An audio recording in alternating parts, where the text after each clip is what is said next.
So Mauritius, Botswana and South Africa may be at the top of the Ibrahim Index for good governance, but they are on a deteriorating path. A report by the foundation shows that despite being ranked 6th on the index, South Africa, for example, has been declining over the last half a decade.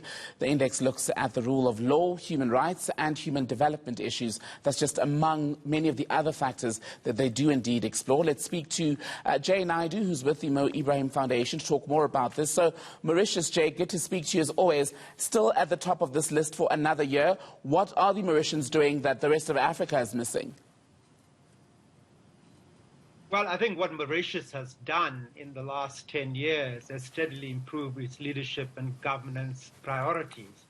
But, let's look at this in context. Over the last 10 years that we've been measuring data in the Ibrahim Foundation. It's the most comprehensive source of data on governance and leadership and development in Africa, and it's done by an African institution. So the last 10 years, we've seen a steady improvement for over 60% of Africa's citizens. But in the last 3 to 5 years, we've seen not just a stagnation, but a deterioration.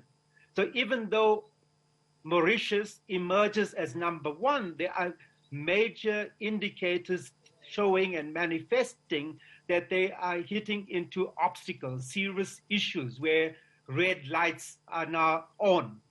And so not just them, but Botswana, South Africa, are all countries where, in fact, there's not just a stagnation, but a deterioration when it comes to key factors.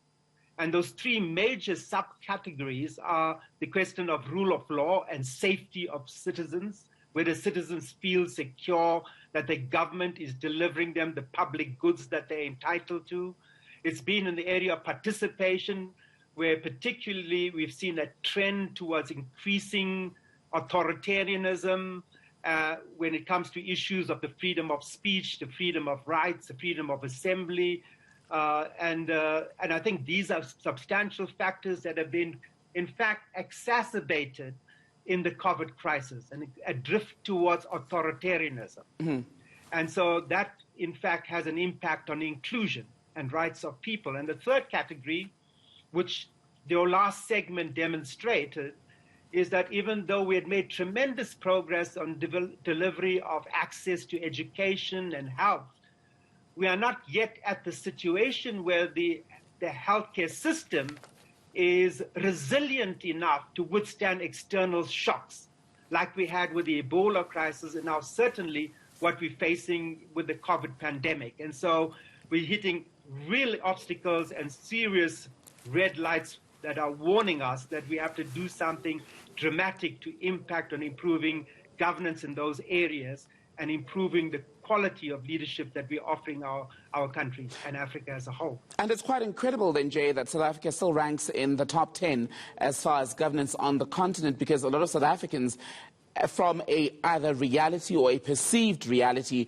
would think that we should be doing far worse. So how do we bridge the feeling among people and the tools that you are using to assess these levels? Well, I think in particular, we have to see how the world has changed. No one can say for certain what a post-COVID world would represent. But some things are emerging that we've begun to measure. For example, we know that, we have to evolve the index to keep pace with modern events. The most serious challenge facing us is an environmental emergency, which is our dominant reality because we've exceeded the planetary boundaries. In fact, a lot of the science is pointing to the COVID, pandemic and virus emerging out of the illegal and illicit trade in wildlife that has sparked the jump of parasites and viruses that have previously been amongst animals into the human population, so that we have become a carrier. So we have to address the environment sector because it has an impact on our health, on the question of the quality of air, on food production, and on serious crises that we now begin to emerge in Africa that are driving conflict, like the crisis over the issue of water, whether that's with Lesotho, which is facing drought, but supplying Gauteng with most of its water, whether that's the challenges that are facing the relationship between Ethiopia and Egypt around access to water from the Nile.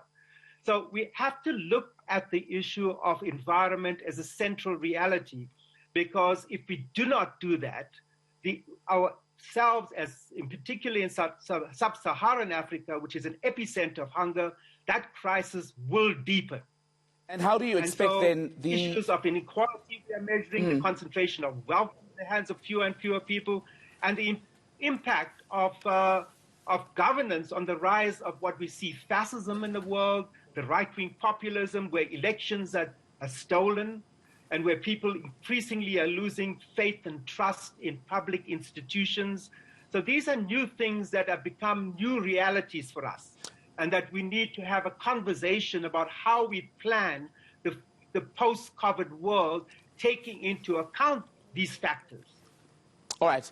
Jay, thank you so much for being on South Africa Tonight here on ENCA. Thank you so much for your time.